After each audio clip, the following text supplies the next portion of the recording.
Radio U Central 107.1 FM presenta Comunidad de Cuidados, un programa para compartir experiencias acerca del cuidado de nuestra salud. Conducen Carolina Muñoz y Marcia Salinas. Muy buenos días, bienvenidos y bienvenidas a otro capítulo, otro programa de Comunidad de Cuidado, acá como siempre los días martes a las 11 de la mañana. Le damos la bienvenida acá a Marcia, mi compañera. Hola, buenos días. Buenos días, Marcia. Y Carolina, que les habla. Hoy día vamos a tener un invitado muy especial. El tema de hoy va a ser pedagogías alternativas y cuidados del bienestar subjetivo. Para este tema, para conversar estas temáticas, nos acompaña el doctor Miguel Martí Corena. Él es académico de jornada de la Universidad Central, coordinador del Seminario de Investigación de la carrera de Psicología, doctor en Estudios Americanos de la Facultad de Humanidades de la Universidad de Santiago, psicólogo de la Pontificia Universidad Católica de Chile y, posteriormente, magíster en Psicología Educacional. Además se desempeña como asesor técnico de proyectos DAEM de la Ilustre Municipalidad de La Pintana y fue presidente del Comité de Psicólogos de la Red de Colegios Pumahue Manquecura de la Cámara Chilena de la Construcción. Se ha desempeñado como docente de escuela de psicología y de la Universidad Central, de la Universidad SEC, y dicta cátedras acá de psicología escolar y educacional e intervención psicosocial del sistema escolar y psicodiagnóstico educacional. Muchas gracias, Miguel, por acompañarnos hoy día. ¿Cómo estás? Hola, muy bien, Carolina. Contento de que me hayan invitado y poder participar con ustedes en este espacio tan interesante. Bueno, Miguel tiene una amplia trayectoria, hay que decirlo. Él es formador de formadores. Claro. Sí. Él ha sido docente de muchos académicos de psicología del país, ¿por qué no decirlo, Miguel? ¿Cierto? Sí, pues es por la edad, pues ya tengo 57. No, pero por tu trayectoria, más allá de eso, tu trayectoria ha sido muy importante en la formación de psicólogos y psicólogas y sobre todo en la línea educacional. Ha formado a muchos formadores, formador de formadores, digo yo. Muchas gracias, sí. Bueno, ya cuando tú me presentaste, yo ya no trabajo en La Pintana, ese fue uno de mis primeros trabajos. Ah, mira. Cuando empecé a hacer mi magíster en Psicología Educacional, trabajé en La Pintana. Y de hecho hay un compañero de nosotros que es Patricio Alarcón. De hecho, él era mi jefe en esa época, como el año 98, y estuve como entre 4 y 5 años. ¿Harto tiempo de manera? Justamente fue en paralelo con mi formación de magíster. Entonces, la gracia es que todo lo que iba aprendiendo lo aplicaba. Lo iba aplicando, porque mi formación inicial había sido como clínico. Ya. Entonces, mis primeros años trabajé más como clínico, pero ya del año 98 empecé a cargarme más hacia lo educacional y estar en el DAEM de La Pintana me sirvió muchísimo. Sí, y dentro de las experiencias que viviste ahí, ¿nos puedes contar ahí más adelante algunas vivencias? Sí, anécdotas interesantes. Sí. Bueno, de ¿Cómo hecho, ahí conocí también, ¿sí? Bueno, ahí conocí a mi señora. Ah, mira, eso es bien importante. Muy importante. Muy importante, claro. Lo que pasa es que dentro de uno de los proyectos que hicimos en ese periodo, esos 4 o 5 años, creamos el CISE, Centro Integral de Salud Escolar, porque en La Pintana existía un COSAM, pero atendía a toda la comuna y la demanda era mucha, entonces los niños de colegios municipales tenían que esperar mucho tiempo. Entonces decidimos crear un centro que solo atendiera a los chicos de colegios municipales y subvencionados también, como una atención preferencial para ellos. Entonces elegimos como un colegio que estaba justo al centro de la comuna, como que quedara equidistante. Esa fue la escuela Víctor Jara. Yeah. Y ahí el director nos facilitó una biblioteca antigua que la remodelamos y se convirtió en ese centro. Y justo en ese colegio trabajaba mi señora. Un día fue a consultar por una niñita y ahí nos conocimos, digamos. Y después pololeamos y nos casamos, digamos. Pero fue bonito, digamos, en el sentido de poder hacer muchos proyectos interesantes, porque ese proyecto partió más enfocado en una mirada más clínica, pero después también se incorporó una mirada mucho más educacional. De hecho nos llegó una directora que venía llegando de Alemania con un doctorado en educación y que incorporó una serie de prácticas apoyando a los colegios de una manera mucho más educacional y no solo clínica. Entonces fue un espacio bien interesante de varios años ahí, de mucho aprendizaje también, y apoyar también proyectos de investigación. Me tocó, digamos, coordinar, por ejemplo, también proyectos de prevención de drogas y alcohol. proyecto que ya se había adjudicado, pero como que estaba un poco en el aire, retomarlo, reciclarlo y hacerlo funcionar. Proyecto, me acuerdo, inventamos el P6, que les debe sonar el P900 a los más antiguos. Sí. Esto era como una versión local del P900, pero con las 6 escuelas de peor rendimiento de la comuna.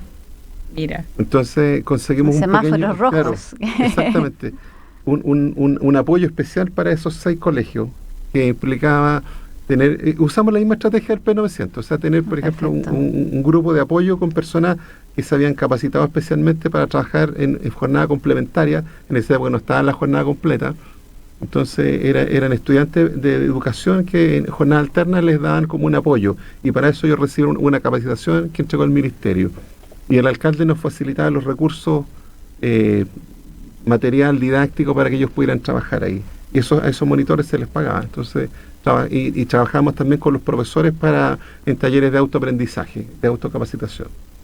Y de esa forma, como esos 6 escuelas que estaban como más abajo, de a poquito se fueron nivelando con ese apoyo extra que les dimos.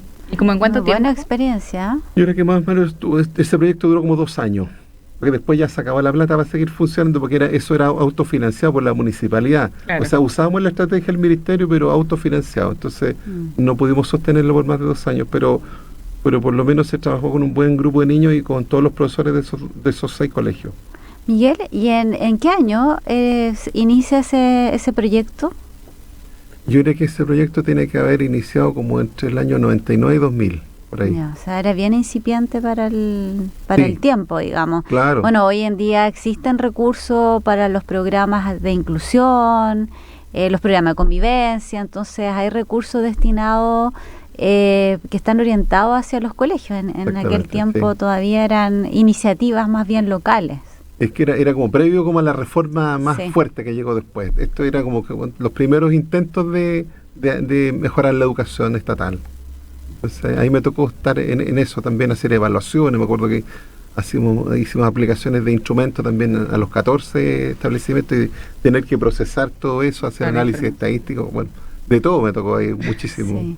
Sí, los primeros proyectos de inclusión, que antes se llamaban los proyectos de integración educativa, los PIE, bueno, siguen manteniendo la sigla, comienzan por ahí por el 2003, entonces es una iniciativa bastante previa a la que ustedes desarrollan. Sí, con muy pocos recursos, me imagino. Claro, yo ya no estaba en el 2003, ya no estaba en la comuna, ya me había ido. ¿Y de esas intervenciones, Miguel, se hacía también con la familia o se hacía principalmente con el niño-niña?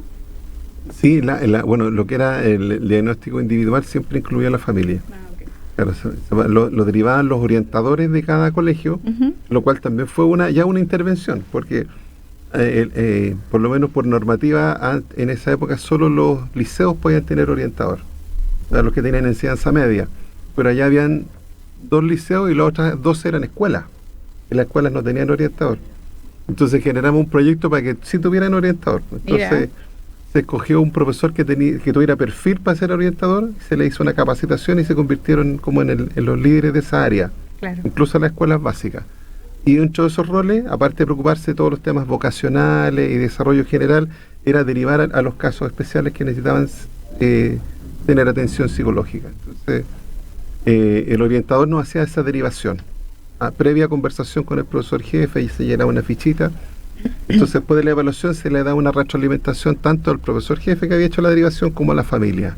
Después se hacía todo un proceso de seguimiento. Entonces, claro, no era solo una relación con el alumno, porque si no sería un poquito limitado. Claro. O sea, fueron instancias súper innovadoras para el tiempo. O sea, ahora uno puede visualizar o ver que hay colegios que tienen proyectos o tienen, digamos, estos profesionales incorporado en las comunidades educativas, pero lo que ustedes hicieron fue bien como inicial, digamos. Claro, fuimos un poco pioneros en algunos temas. Pioneros, esa es la palabra. En esa época no había psicólogos en los colegios. Claro. Entonces nosotros éramos como 2 o 3 para toda la comuna. Sí, imagínate que si ni siquiera habían orientadores. Exactamente. Y ahora entonces, es común que hayan orientadores. Claro, y por lo menos esos profesores que eran orientadores de enseñanza básica, en el fondo eran los representantes como de la salud mental, por decirlo así, los que estaban preocupados de eso, el desarrollo personal, la vocación, todos los temas que hoy día son propios de la psicología vocacional, quedan en manos de una persona que tenía solo 14 horas, pero que antes no había ni siquiera eso. No. Y eso ya igual fue una inversión, porque en el fondo hubo que darle 14 horas más a todos esos profesores que, por ejemplo, tenían 30 horas, tenían 44, pero ese tercio de su jornada era para ser orientador. Claro, ya no era algo de manera voluntaria o por amor al arte, sino que ya se empezó un poco a profesionalizar y a regular esas instancias. Sí, pues algunos profesores decían que eso es como que les cambió la vida, porque por ejemplo una profesora de Nesma con la Víctor Jara, que era profesora de artes plásticas, que le gustaba esto, pero nunca se había formado, y después su identidad era de orientadora, ella ya no era la profesora de artes plásticas, sino que era la orientadora del colegio, que se sentía muy identificada con ese rol, o sea, y de ahí se dedicó de lleno a eso. Y se formó en eso. Claro. Qué genial. Bueno, y el liderazgo también de poder conseguir los recursos, bueno, no solamente los recursos económicos, sino que destinar las horas también para poder abordar estas temáticas que, digamos, no es menor en los sistemas educativos, es una tremenda gestión. Sí, de hecho, bueno, éramos un equipo, pues, ahí había incluso un psicólogo laboral, esta colega que llegó de Alemania, que después trabajó al Ministerio de Educación, estuvo a cargo de casi la convivencia a nivel nacional, la Jimena Bugueño, no sé si lo ubican, pero ella tuvo un rol bien importante en el ministerio después que se fue de la comuna, digamos. Pero nos juntamos con estos orientadores y los capacitábamos, empezaron a hacer cosas. Por ejemplo, esta misma orientadora de ese colegio, me acuerdo que hacía como una especie de terapia grupal con sus alumnos, que era abierto. Entonces, no era una terapia porque ella no era psicóloga, pero en el fondo un espacio de conversación para que ellos contaran sus temas personales que no tenían otros espacios. Y funcionó bien, por lo menos más de un año, digamos. Algo que jamás había existido en ese colegio, para que los chicos pudieran hablar de sus problemas y compartirlos grupalmente con ella y con otros. Surgió así espontáneamente dentro de ese tipo de proyectos, digamos. No, absolutamente. Y yo creo que, bueno, uno de los primeros colegios, digamos, que desarrolla, por lo que tú comentas, este tipo de iniciativa. Sí. Yo creo que ahí me hice psicólogo. Claro. Ahí me hice psicólogo educacional, en el fondo, porque yo antes era clínico, entonces ese tiempo de trabajo más el magíster, yo creo que ahí hiciste la transición. Exactamente. Sí. Me convertí en educacional. Eso va generando el vuelco. Sí. Y acá dice que tú te has dedicado también a las pedagogías alternativas. Dentro de esas pedagogías alternativas, ¿nos podrías comentar un poco cuáles son las que a las que te has dedicado? Claro. Bueno, quizás contar un poco qué son, digamos, también. Sí. Yo creo que en el fondo surge la educación alternativa, no es tan nueva, digamos. Yo creo que incluso uno podría encontrar algunos primeros modelos ya a principios del siglo XX. Y yo creo que surgen también de una mirada crítica hacia un poco la educación, como decía Marcelo, también esta mirada un poco academicista, digamos, que el colegio está centrado solo en entregar contenidos y a lo mejor algunas pautas de conducta, pero no preocuparse de la persona total. Entonces fueron con algunos autores, digamos, destacados, qué sé yo, John Dewey en los Estados Unidos, por ejemplo, quizá en Europa una de las primeras, María Montessori, y ninguno de los dos era educadora, porque John Dewey es filósofo y ella médico, pero de alguna manera también a partir de esta mirada crítica, que además coincide con el nacimiento de la psicología. Mira, yo creo que la psicología tuvo un impacto importante ahí en términos de empezar a problematizar también lo que pasaba en el mundo de la educación. Entonces empezaron a surgir propuestas novedosas de cómo se podía educar, pero de repente con otras metodologías o con nuevos objetivos que implicaran no solamente aprender cosas concretas, sino que en el fondo buscando este desarrollo integral. Y en el caso de María Montessori, que a ella le interesó sobre todo que la educación se adecuara a los estilos de aprendizaje de los niños. Más que los niños se adecúen al colegio, sino que ver cómo los niños aprenden naturalmente y que en el fondo las estrategias de enseñanza sean coherentes con esa forma en que ellos naturalmente aprenden.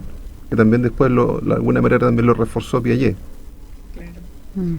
Y tú, bueno, dedicaste gran parte del tiempo de tu investigación doctoral a investigar las pedagogías alternativas. Preguntarte qué te motiva un poco a investigar esa área. Mira, yo creo que ese tema igual surgió antes, porque de hecho cuando yo era clínico, yo creo que siempre se lo digo, ya tenía una beta media educacional. De hecho yo fui ayudante de un curso en la Católica que se llama Creatividad y Salud Mental. Y las profesoras de ese curso eran psicólogas educacionales.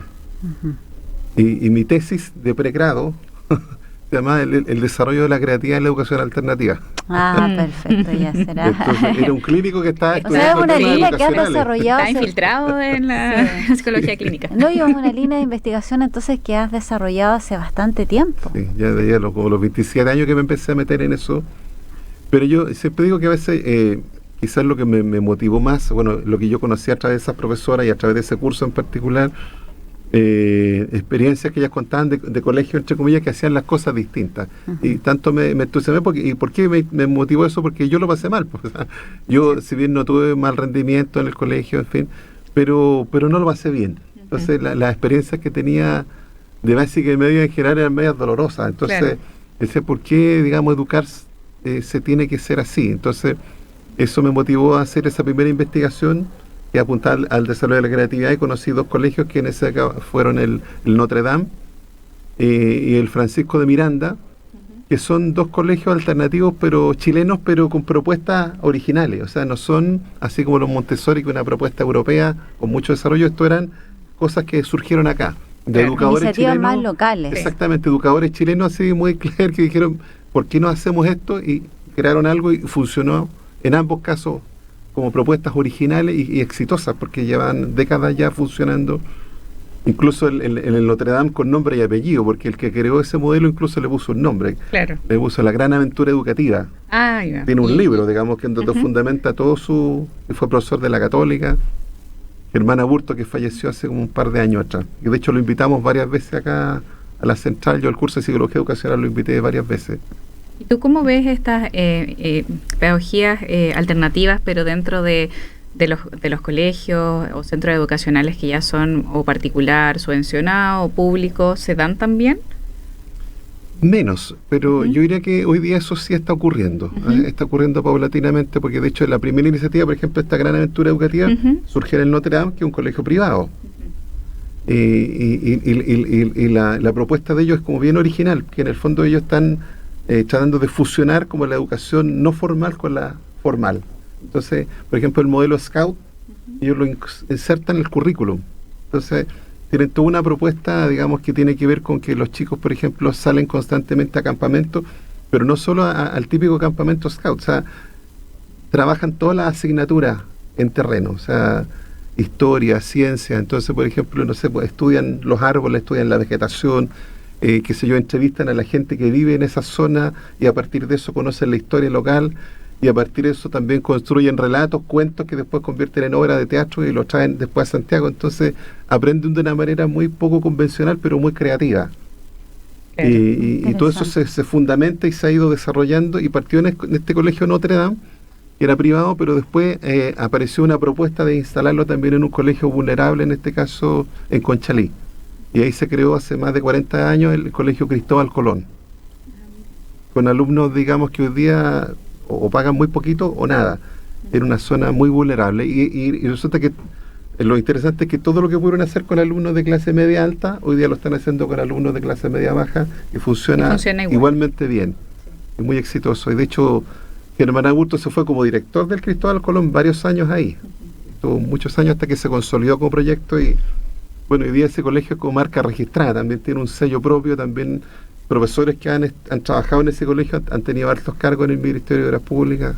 René Donoso, por ejemplo, trabajó ahí y fue una persona que estuvo a cargo de todo lo que es la formación más ligada con lo que es prevención de drogas a nivel del Ministerio de Educación para todo Chile, digamos. O sea, experiencias como puntuales se han podido trasladar como a nivel nacional. Sí, claro, interesante porque en el fondo lo que tú planteas es como el aprendizaje significativo, ¿cierto? El estar en los contextos, estar en el lugar, aprender, llevarlo al aula. Correcto. Porque yo creo que ese es un poco el sentido, digamos que un colegio alternativo de alguna manera podríamos considerarlo como una especie de colegio experimental. Claro. Donde se están tratando de hacer cosas nuevas, pero quizá el sello es el desarrollo integral, porque también de repente han existido como proyectos experimentales que buscan, no sé, para que los niños aprendan robótica, por ejemplo. Claro, como una área específica. Algo como más moderno, entre comillas, pero que no implica a la persona completa. Yo creo que lo alternativo realmente tiene ese sello también de promocionar lo afectivo, lo social, incluso lo artístico. y ponerlo como al mismo nivel de lo cognitivo, porque tampoco se trata de que en el fondo los niños se dediquen a puro pasarlo bien y no aprendan, ¿no? Claro. Tiene que haber un equilibrio entre ambas áreas, y eso es lo difícil. Entonces, eso es cierto. por eso no es lo mismo que solamente educación moderna o educación experimental en el sentido de incorporar algún elemento tecnológico, por ejemplo, solamente, sino que tiene este sello en el fondo de apuntar a la integralidad, pero también con metodologías originales. También eso es algo que se aprecia, que en el fondo ellos hacen cosas distintas, y ahora lo importante es que eso también se evalúe. Por eso también un poco la motivación, porque hay no solo en Chile, sino en todo el mundo hay muchos proyectos alternativos que algunos llevan años o décadas desarrollándose, pero no se sabe mucho qué pasa con eso. Claro, entonces está en un área que tampoco puedes meterte mucho, porque si son privados, claramente uno no... Exactamente, o aunque sean, claro, y si no se investiga, ¿qué posibilidad tienen otros colegios de aplicarlo? Entonces, por eso como en el fondo lo que yo me di cuenta, que esos de proyectos... que se puede extrapolar a otras realidades. Exactamente, hay que sistematizarlos, conocerlos en detalle, describirlos y probar cuáles son los efectos que tiene. En este caso, por ejemplo, en el bienestar de los alumnos, en la autoestima, en sus habilidades sociales, también en sus habilidades cognitivas, eso demostrarlo. Claro. Porque si en el fondo si no se demuestra que tiene un plus, uno diría, bueno, entonces ¿cuál es el beneficio? Entonces también es probarlo, o sea, no solo que los profesores crean y los papás también crean que funciona, sino que científicamente demostrar que sí funciona, porque ahí hay un argumento para que el gobierno diga, entonces ahora, bueno, empecemos a probarlo en distintos colegios estatales o subvencionados, porque ya es una metodología que está aprobada. Claro, que otros proyectos educativos lo integren. ¿Sabes lo interesante que encuentro de lo que planteas, Miguel? Es que la escuela o el colegio no solamente tiene relación con el aprendizaje, como decías tú, el desarrollo cognitivo, sino que también permite el desarrollo de la persona, o sea, finalmente el desarrollo de un ser humano inserto en una sociedad. Entonces, es parte como de la socialización, o sea, qué ser humano estamos creando, queremos ser, y queremos aportar a la sociedad, qué tipo de aporte queremos entregar o ser, digamos. Entonces, no solamente tiene que ver con lo académico, lo educativo, tiene que ver con el tipo de ser humano y el tipo de ciudadano sí. que estamos integrando a la sociedad. Súper relevante.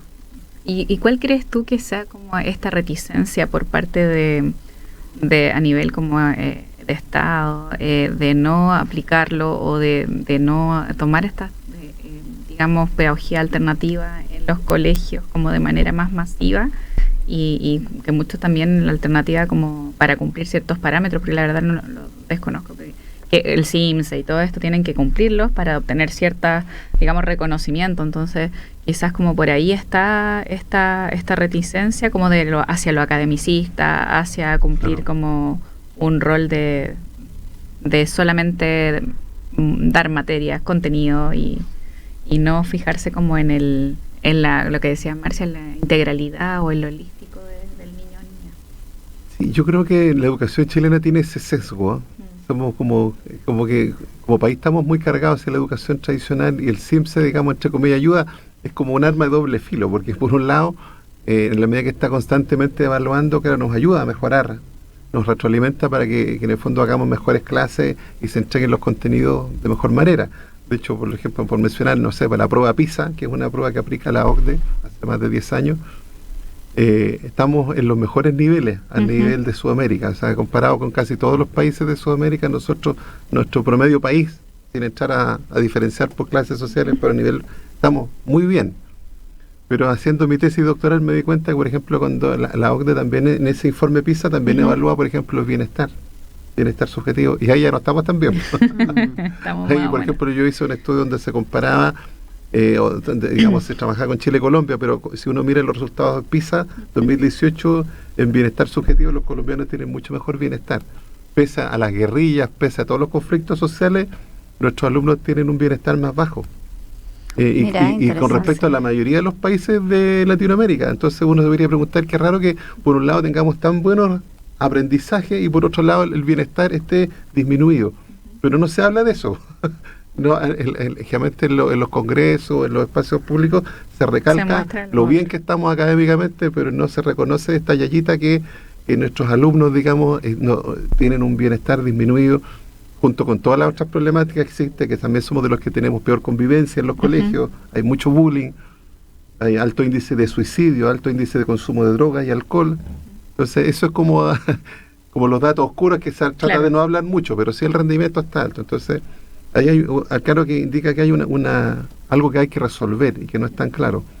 Pero tenemos este sesgo academicista que además se asocia mucho con la productividad económica, porque en el fondo esos puntajes aseguran que la gente entra a buenas universidades y a carreras también que son rentables. Entonces hay toda una maquinaria que tira para ese lado, digamos. Entonces, pero por otro lado estamos viendo que hay esas otras necesidades que hoy día son urgentes, porque tienen que ver también, por un lado, con la salud mental y por otro lado también con la felicidad y el bienestar de los chicos, y que por fortuna, digamos, ya el Ministerio ha ido tomando cada vez más conciencia de eso, porque de hecho hoy día el CIPSE no solo evalúa las asignaturas tradicionales como matemáticas, lenguaje, hoy día existen los indicadores de desarrollo personal y social, que no todo el mundo los conoce, pero que existe hace más de 10 años.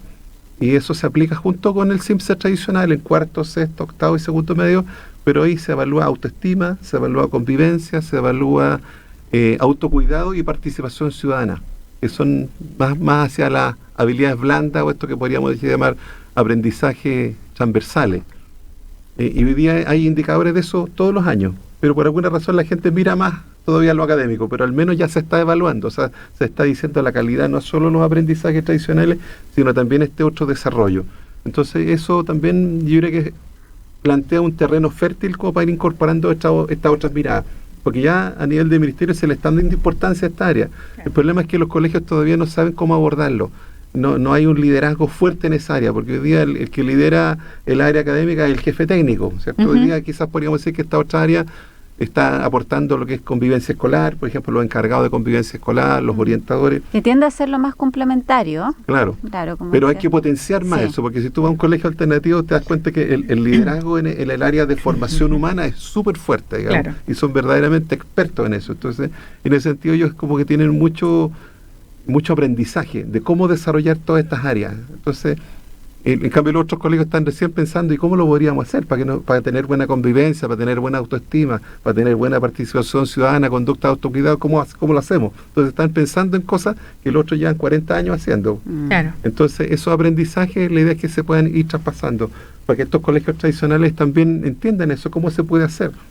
Yo creo que sería interesante hacer, no sé, pasantías, capacitaciones, de alguna manera que este como aprendizaje como institucional pueda ser sistematizado y ofrecido a otros, pero previo implica evaluarlo, o sea, en el fondo demostrar que sí funciona.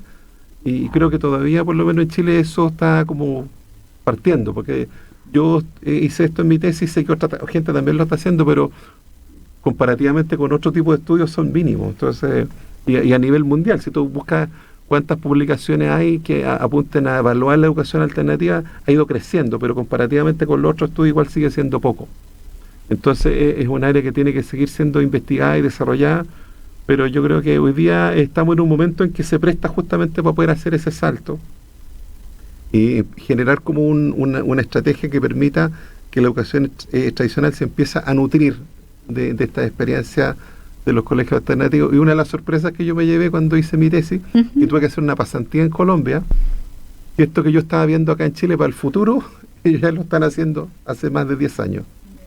Porque, por ejemplo, estuve yo en la ciudad de Manizales, Colombia, y ahí hay una ONG que se llama el CINDE, que ellos trabajan temas de educación, y ellos tomaron un modelo alternativo que desarrolló John Dewey, y que le llamaron allá Escuela Activa Urbana, que también tiene que ver con este desarrollo integral, pero de la perspectiva de John Dewey. Y ese ya también tiene un fundamento, o sea, tiene incluso libros y un manual de trabajo, pero lo interesante es que ellos lo están aplicando en colegios estatales, y hace más de 10 años. O sea, han capacitado a los profesores para aplicar ese nuevo modelo, y lo están asesorando casi una vez cada 15 días con expertos del CINDE en colegios estatales, y algunos que ya son expertos en esa metodología porque lo llevan aplicando más de 10 años. O sea, eso que yo quería hacer acá para el futuro, ellos ya lo están haciendo y les está funcionando súper bien, y con colegios, como te digo, con financiamiento estatal. Entonces, claro que se puede, digamos. Ahora son experiencias piloto, porque no es todo Colombia, son 10 colegios de Manizales. Pero nosotros tenemos cero. Acá cero colegio. Acá tenemos cero colegio. Sí, y necesidad de aplicar muchos pilotos.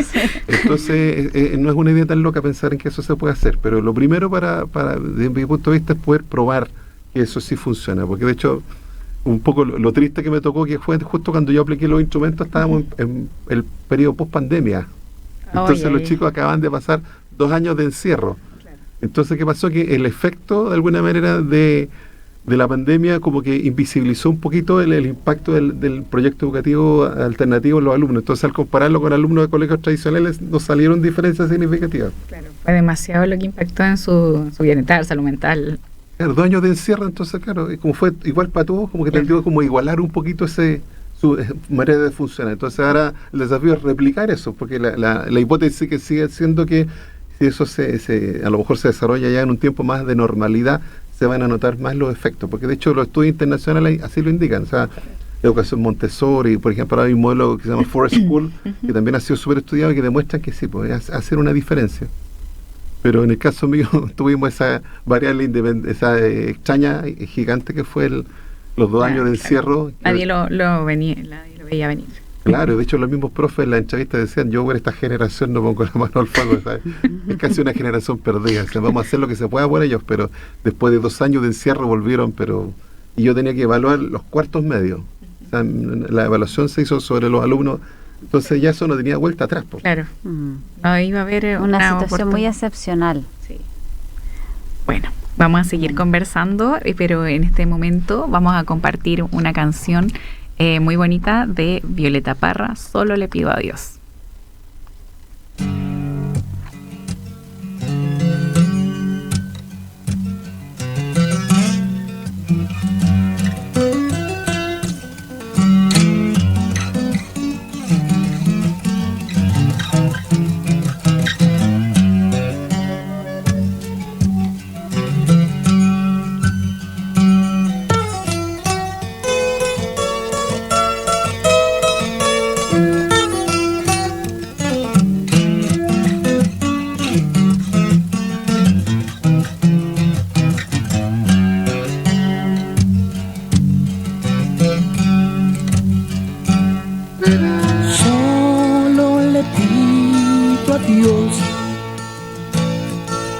Que el dolor no me sea indiferente,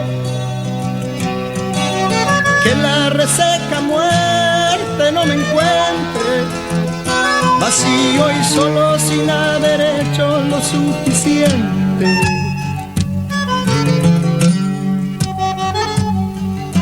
Solo le pido a Dios que lo injusto no me sea indiferente,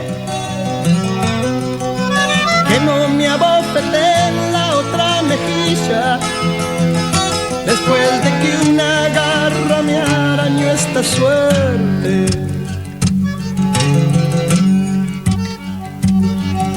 Solo le pido a Dios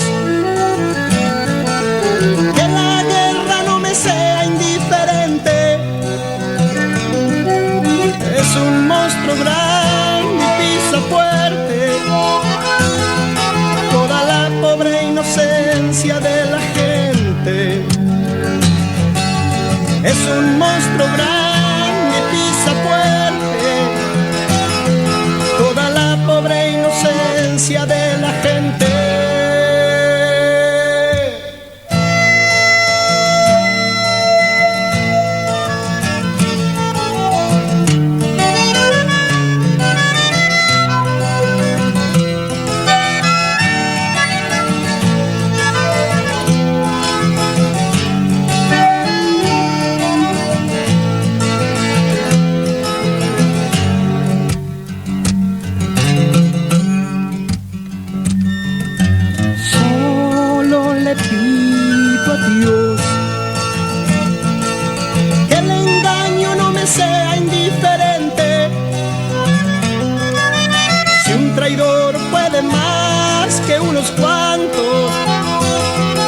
Esos cuantos no lo olviden fácilmente.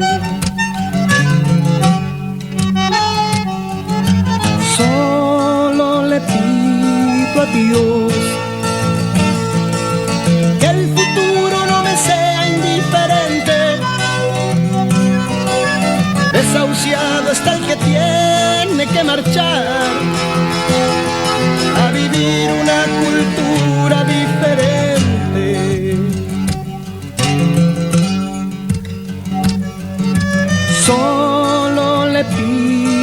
Dios.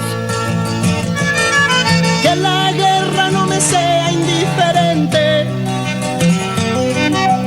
Es un monstruo grande y pisa fuerte toda la pobre inocencia de la gente. Es un monstruo grande y pisa fuerte toda la pobre inocencia de la gente.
Ya estamos de vuelta con más Comunidad de Cuidados, junto a Carolina Muñoz y Marcia Salinas.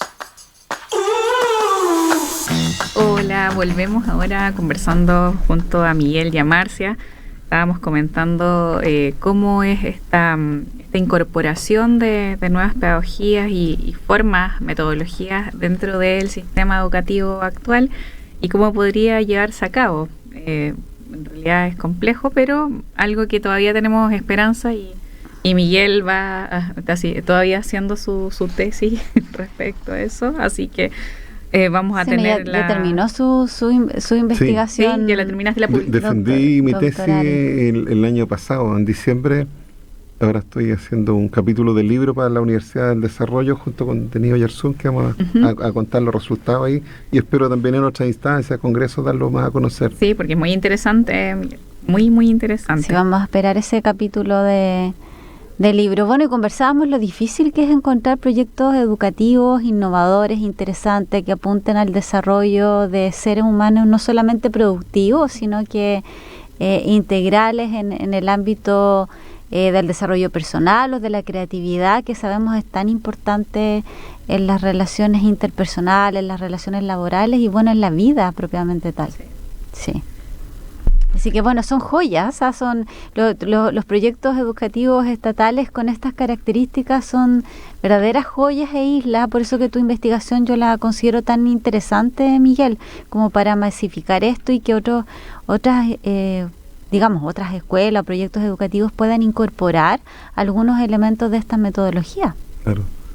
Sí, bueno, yo también veo que hay otros colegios que realmente, incluso siendo estatales, tienen este interés, pero no saben cómo hacer el recorrido. Entonces, por ejemplo, sería interesante a esos colegios también brindarles apoyo. No voy a mencionar nombres así como... Pero, por ejemplo, surgió en la Florida un colegio artístico, una escuela común y corriente, que por falta de matrícula y otras cosas estuvo a punto de cerrarse. Y un grupo artístico decidió apadrinar ese colegio. Y finalmente se convirtió en un liceo que sigue siendo estatal, pero artístico. Claro. Entonces, pero ellos estaban con ese proyecto que en lo artístico ha funcionado súper bien, pero está todavía como por desarrollar todas estas otras metodologías para el trabajo en lo social, en lo emocional, en la convivencia. Entonces, colegios que están naciendo con esa vocación de ser alternativos, pero que también tienen que ser buenos en el CIMSE, tienen que ser buenos en todas estas áreas, requieren apoyo. Entonces sería una instancia interesante que ellos no tengan que hacer todo solos. O sea, por ejemplo, que existiera una consultora que se nutriera de estas experiencias, así como esta ONG que está en Colombia, que se nutriera de estas experiencias de distintos colegios, pudieran asesorar a estos colegios para darle apoyo para instalar estas nuevas metodologías en distintas áreas, ya sea en lo académico tradicional, porque incluso ellos también son alternativos en ese sentido, o sea, tienen propuestas originales para trabajar incluso lo académico, no solamente son originales para trabajar el desarrollo social y emocional, sino que también incluso lo académico. Claro. Entonces, brindarle esos apoyos, esa asesoría, esas capacitaciones, yo creo que es una alternativa interesante para los que están naciendo y que quieren mantener ese perfil novedoso en el tiempo, porque también la tendencia de asimilarse con el resto también es fuerte, porque en el fondo es como decirlo así, este río grande de educación tradicional tiende a llevarse todo lo alternativo hacia lo tradicional. Sí, pues, el sistema económico que tenemos. Exactamente, entre comillas el modelo económico, el SIMS, entonces la presión por rendir, por cumplir con ciertos estándares, en el fondo puede hacer que un colegio alternativo se convierta en un colegio tradicional, porque en el fondo es como un salmón que está nadando contra la corriente todo el rato. Pero también se agota, por algún minuto se agota el director, los profesores, entonces si no tiene apoyo, no tiene un soporte, recursos, claro, o sea, si todos van para allá, decimos, ¿sabes qué? Mejor vamos para allá, nada más vamos con todo, porque esto es agotador y incluso puede ser hasta antieconómico en algún minuto, entonces por eso creo que ellos no deben estar tan solos. Entonces yo también veo a futuro ese horizonte de generar como alguna consultora, alguna ONG que pueda de alguna manera ofrecer con un costo también accesible, digamos que un colegio municipal o un subvencionado de escasos recursos que a lo mejor pueda apoyarse en proyectos del ministerio, como por ejemplo la subvención escolar preferencial, pueda entregar, ojalá financiado por el gobierno, pero que sea gratuito para el colegio, tener apoyo y asesoría para mejorar en algún aspecto, sin necesidad a lo mejor de que quieran ser totalmente alternativos, a lo mejor mejorar en algún aspecto específico. Y a partir de eso poder contar con esos apoyos, porque hoy día están las ATE, no sé si les suenan las ATE. Sí. Entonces también las ATE es una vía a través de la cual los colegios pueden recibir asesoría técnica educativa en áreas. Entonces perfectamente podrían haber algunas ATE que tuvieran esta beta, digamos, y que pudieran entregar asesoría a mediano plazo, como ocurre en Colombia, porque ese proyecto no se instaló a partir de una sola capacitación. Como les contaban allá, eran por lo menos 10 años de trabajo con un colegio para que ellos pudieran modernizarse en alguna área. Un colegio común y corriente tradicional, incorporar de buena manera algunas de estas estrategias. Obviamente que en forma voluntaria, que el colegio tenga esa vocación de querer llegar allá. Pero eso no ocurre solo. Alguien tiene que acompañarlo y que tenga una expertía adecuada en eso. Entonces yo veo que a lo mejor muchos de estos profesores que son destacados dentro de estos colegios alternativos, más adelante podrían ser profesores o podrían ser consultores de otros colegios que quieran en el fondo desarrollar lo que ellos están haciendo, claro. Entonces hay potenciarlo en ese sentido, pero eso implica visibilizarlo, que ellos también se sientan importantes, que lo que están haciendo no solo es beneficioso para su colegio, sino también para otros. Entonces yo creo que hay todo un trabajo que hacer, que pueden ser varios años ahí de trabajo de investigación para finalmente generar como este puente que pueda nutrir a los colegios tradicionales hasta que finalmente se convierta en algo más común, digamos. Y yo creo que al final el ideal sería que no existiera esta diferencia tan grande, digamos. Porque en el fondo, desde mi punto de vista, un colegio alternativo en esencia busca cosas parecidas a las que buscan los tradicionales, solamente que es más efectivo. Porque hoy día se supone que un tradicional también quiere desarrollo social, emocional, creatividad. O sea, si le preguntamos a cualquier colegio tradicional, va a decir, sí, eso nos interesa. Y tratamos de hacerlo, pero no resulta mucho. Sí. Pero en el fondo no es que estén tratando de alcanzar otras cosas, no es que estén trabajando como para otro mundo, sino es el mismo mundo, pero la forma. Exactamente, de manera más efectiva. Sí, bueno, hubo un tiempo en que, cuando estaba masificado, los colegios particulares subvencionados eran todos como, cambiaban el nombre y hasta a veces las estructuras eran similares. Los proyectos educativos, si bien tenían sellos distintos, pero eran básicamente lo mismo. Bueno, uno que ha sido mamá, papá, y ha pasado, digamos, por esos procesos de selección, o sea, era fácilmente perceptible de que no había mucha distinción entre un colegio y otro. Entonces, encontrar proyectos innovadores... Claro, porque de hecho, hay un concepto que... en educación se habla, que cuando se habla de currículum, se habla del currículum abierto y cerrado. Claro, oculto. También.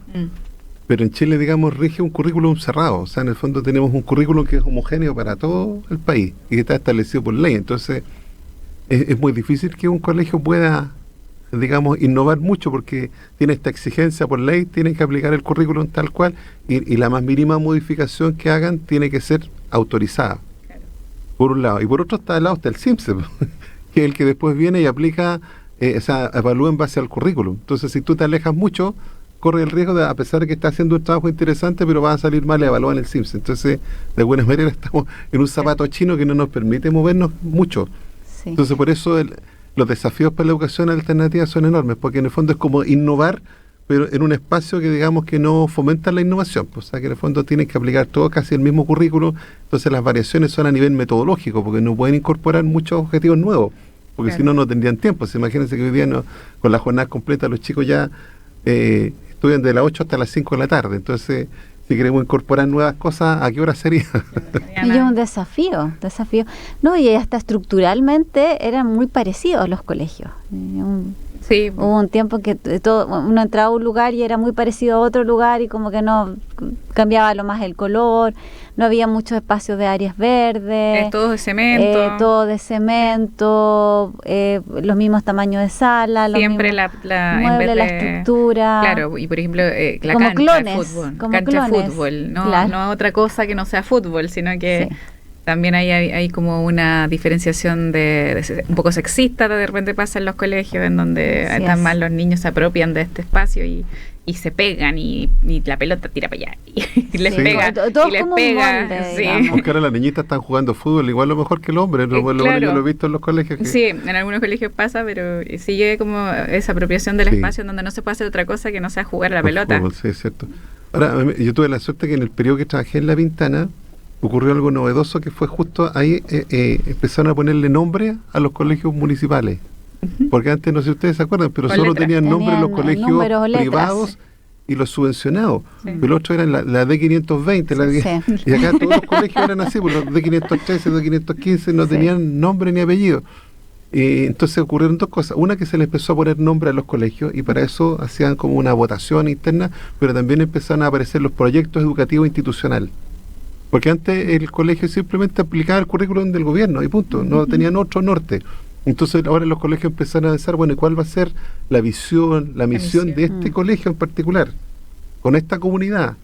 Y que el nombre sea coherente con ese proyecto. Entonces eso fue todo como en el fondo Una salir de una todo cosa un gris avance, a tener como una personalidad, cada colegio tener su sello propio.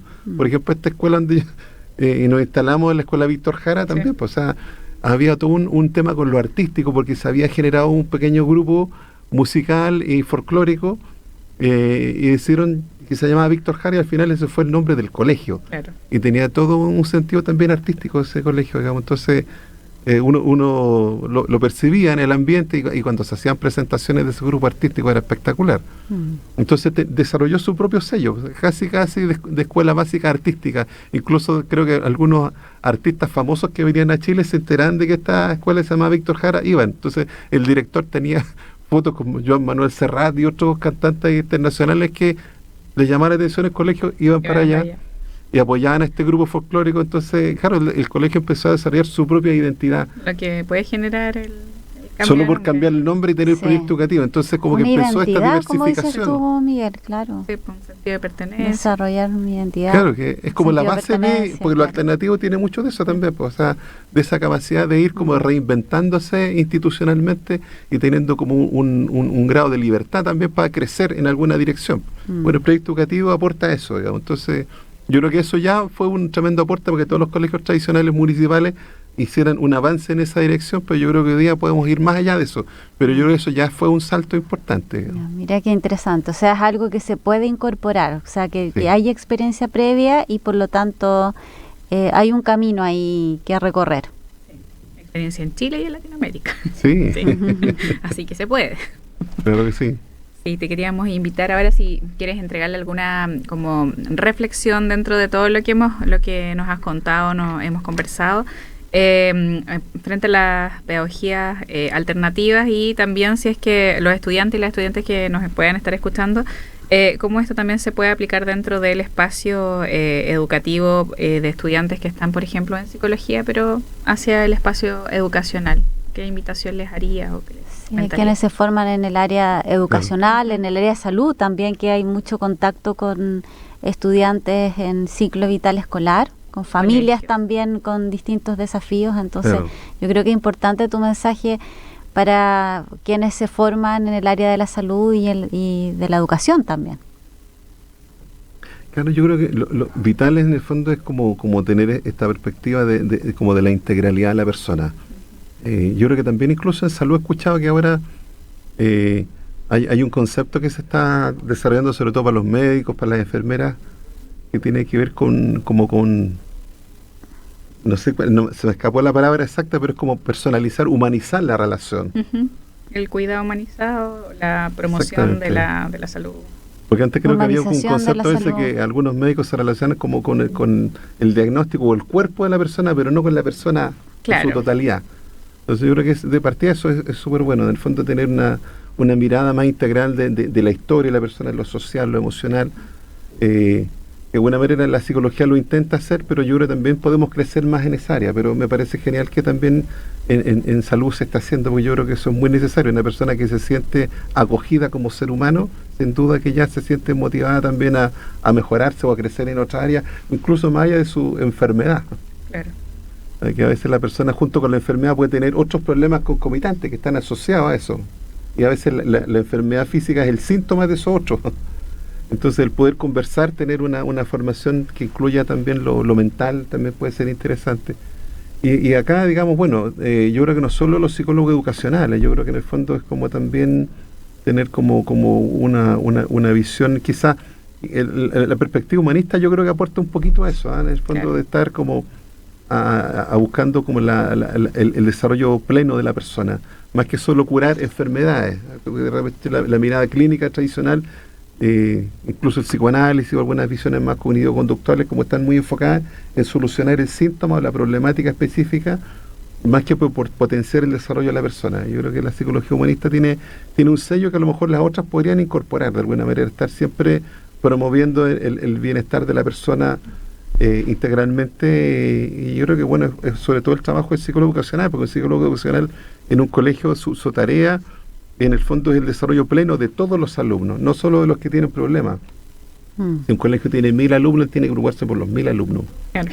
Antiguamente la mirada más del psicólogo clínico en el colegio era tratar a los niñitos con problemas, pero hoy día él tiene el deber en el fondo de velar por esa formación integral de todo, y para eso tiene que liderar su área, capacitar a los profesores jefes e incorporar estas nuevas miradas que yo creo que la psicología educacional las tiene, digamos, y en el fondo los alumnos nuestros yo creo que están recibiendo esos elementos.